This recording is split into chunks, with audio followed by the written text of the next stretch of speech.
Next up on Griffin Icon.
Because we don't got much time in this funeral home that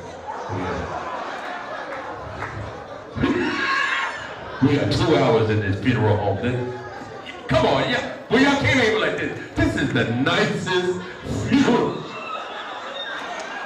I didn't know if I was supposed to do comedy because it was a little late. I was like, where's the body?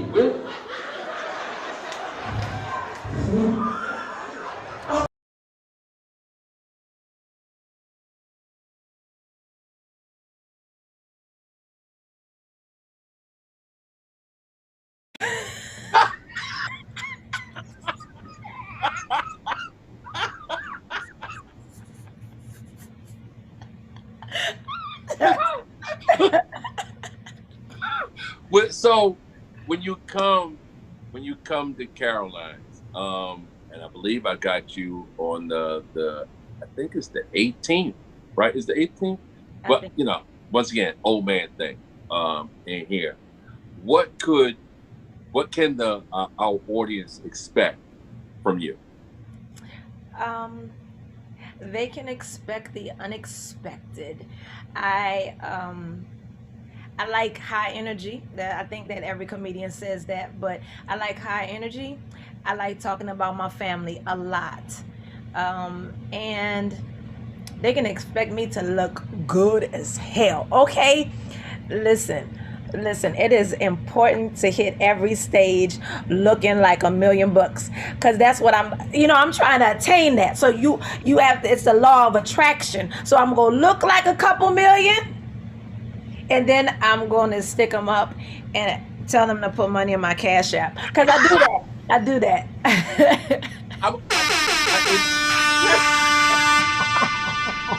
I'm gonna share something, and it's even on the male thing, and what I always recognize with the original Kings of Comedy, and it's not even a woman thing, and I like one of the things like it's a pet peeve of mine, and I'm not trying to knock any guy, like I can't perform on stage with shorts or gacho pants, like or right. What have you. So, and I remember asking this comedian, like, "Yo, you wear, and it was a young lady. I'll give up the name.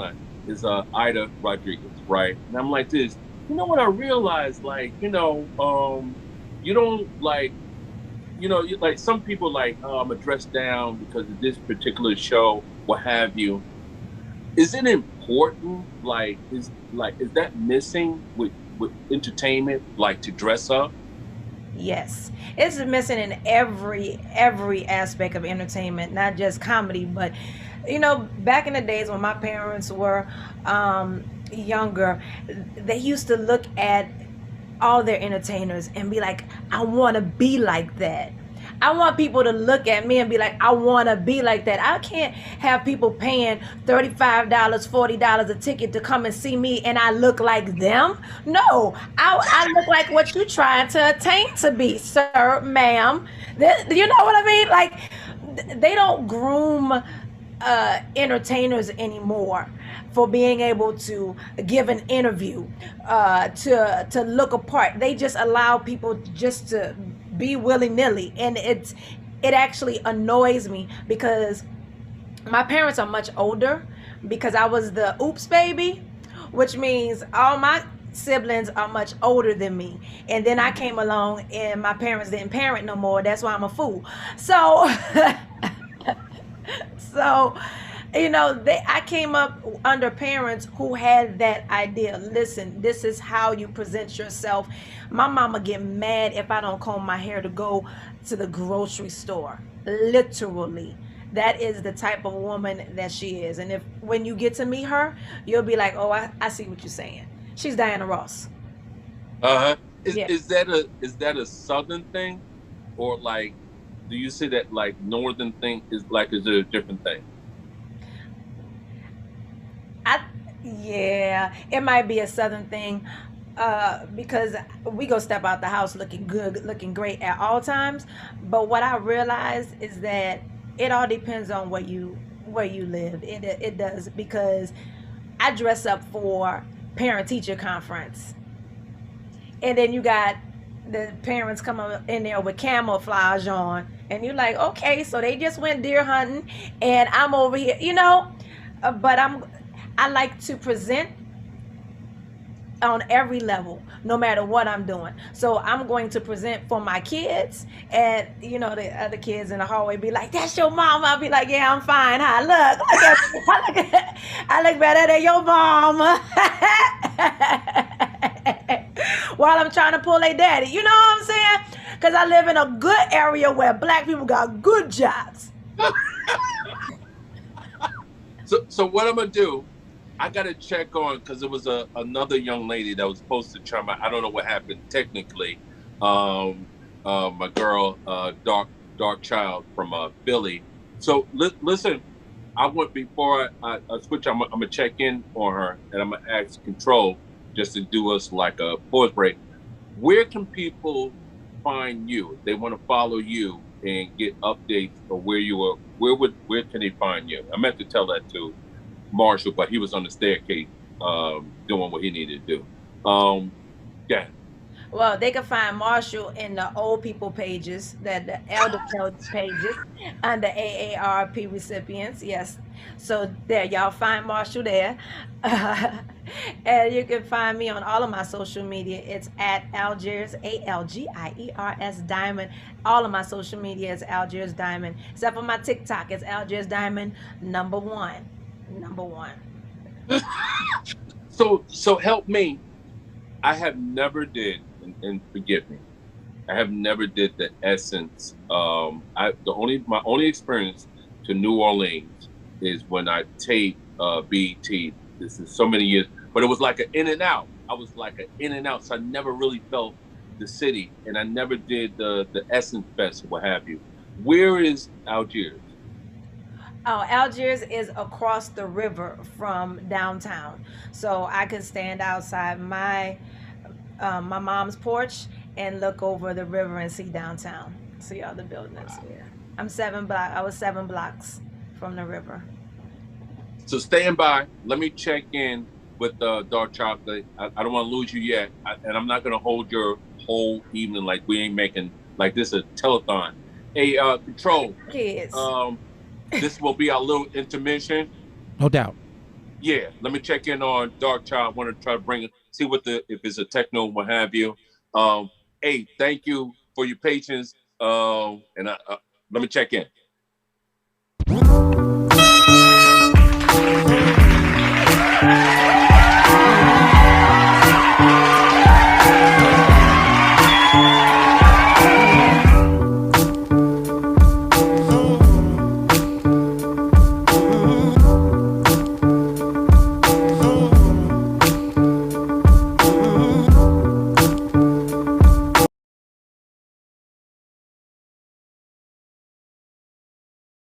Comedian Kenny Williams. And once again, I want to thank everyone that came out for the celebration of You Know What's Funny, the residency at Caroline's. Great turnout.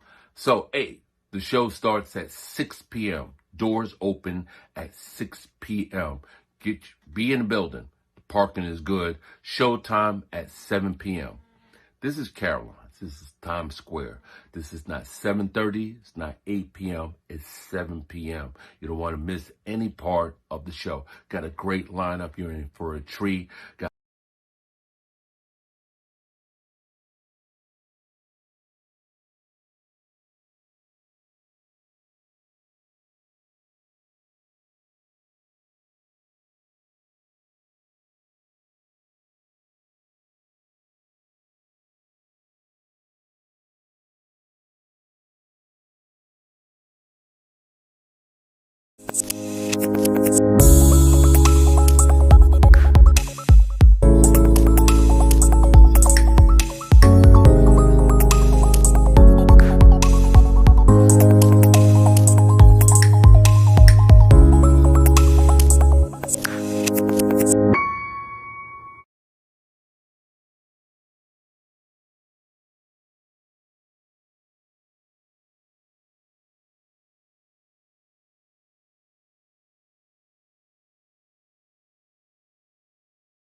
Hey, safe travels, brother. Okay, all right. Thank you, man. Kenny, take it easy. Bye, Al Jazz. Bye, boo. See you guys.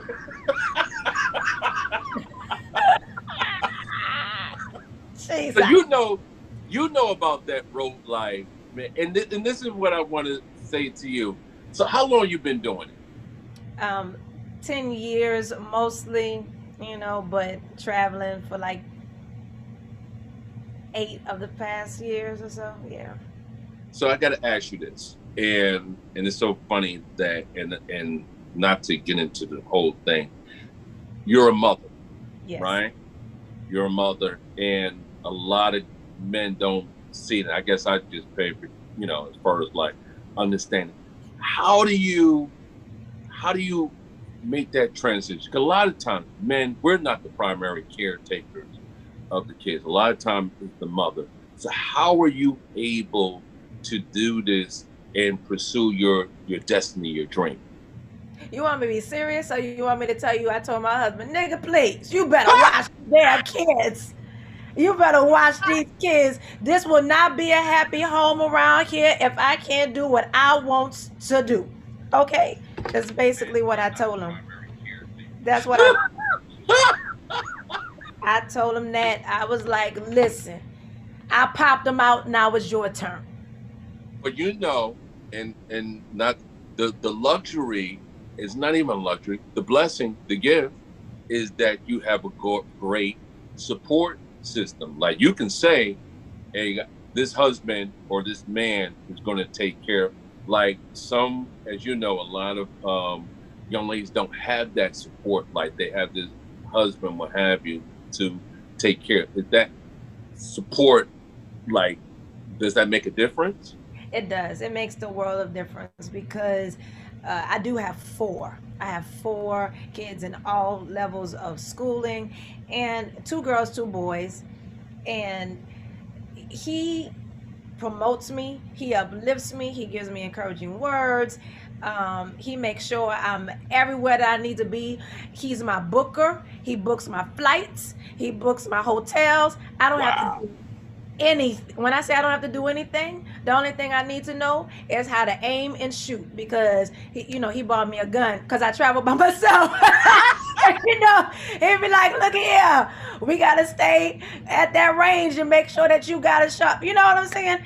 But he's a full support. He's like my number 1 cheerleader, and I'm happy. And when I'm happy, I can do what I need to do for the kids. The kids love a happy mama, because happy mama cook, happy mama clean, happy mama do their projects at school. And this is the new world. We have iPads and every way to connect on FaceTime. So if they have a problem and they need to talk to mommy is only a click away. And I don't care if I'm on stage, I'm going to answer that phone. You know what I'm saying?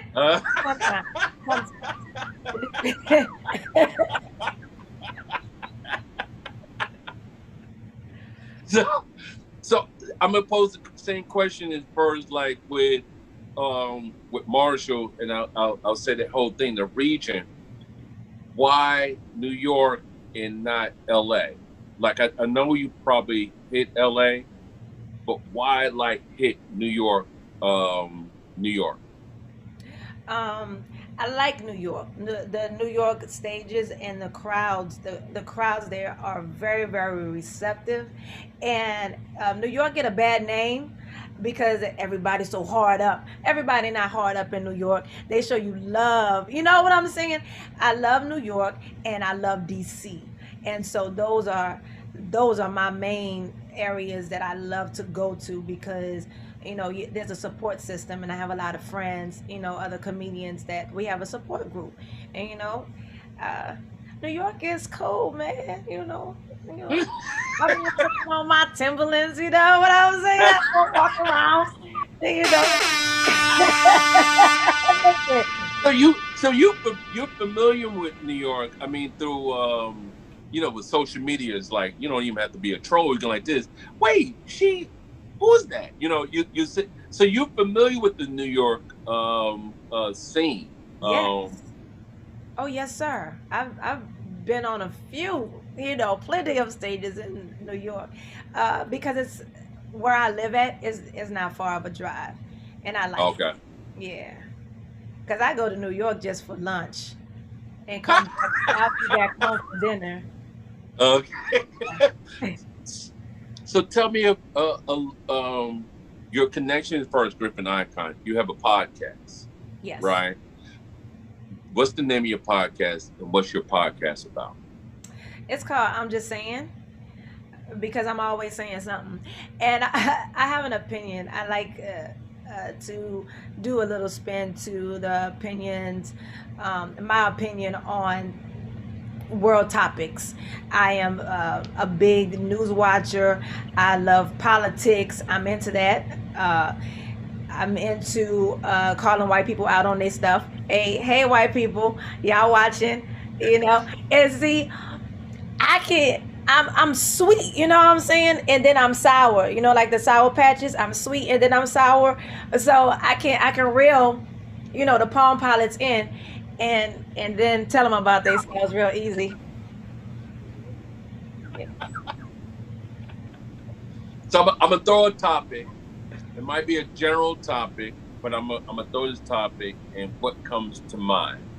Vaccination. Vaccinations. Oh, the government don't give nothing free unless it's syphilis. Listen, when they started talking about, hey, you won't be able to sue in in like 10 years because it's going to be a class action suit like Johnson & Johnson with that baby powder. Everybody done had baby powder. No, let me stop. No, people need to get their goddamn vaccine so I can get back and we can all get back to the stages, because it's important. Even though those vaccines, people say they haven't studied it long enough. They have, because Corona has been around for years and years and years. It's on the back of the Lysol can because it's a virus. It just happened to be with animals, and now it's mutated, and so they understand it already. So the vaccine didn't come as quick as these Facebook lawyers and doctors and health officials, because everybody know everything now, don't they? Oh, it came too fast. Oh, you scared, but you didn't say that to your drug dealer when he was diming you off these nickel bags of weed. You know what I'm saying? You don't know that either. And what makes you so important that you talk about, oh, it's a chip up in there, they're trying to follow me. Nigga, you make $5 an hour. What the government trying to follow you for? Not a damn thing. Not a damn thing. I've always, like, guys, they go like this, man, I only get on social media because they're trying to follow me. I'm like, who is following you? Nobody wants to follow you. You don't even have 300 followers. You're not even on the radar. You're nowhere near. No, like you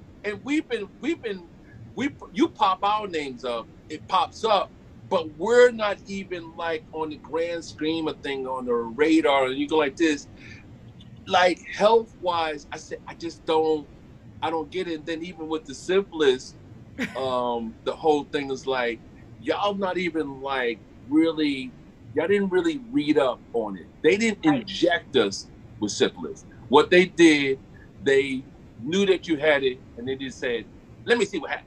Yep. Right? What's gonna hit the wall? Like what paint go hit the wall? That's exactly what happened. They just didn't treat it. They wanted to see what the outcome would be without the treatment. And so uh there are so many people that are just misinformed, and sometimes you have to put the information inside of entertainment. So I call my show edutainment, because there's always going to be a mix of reality, truth, and truth in it, because I don't like to put out misinformation, you know. And I'm big on reading, and I'm big on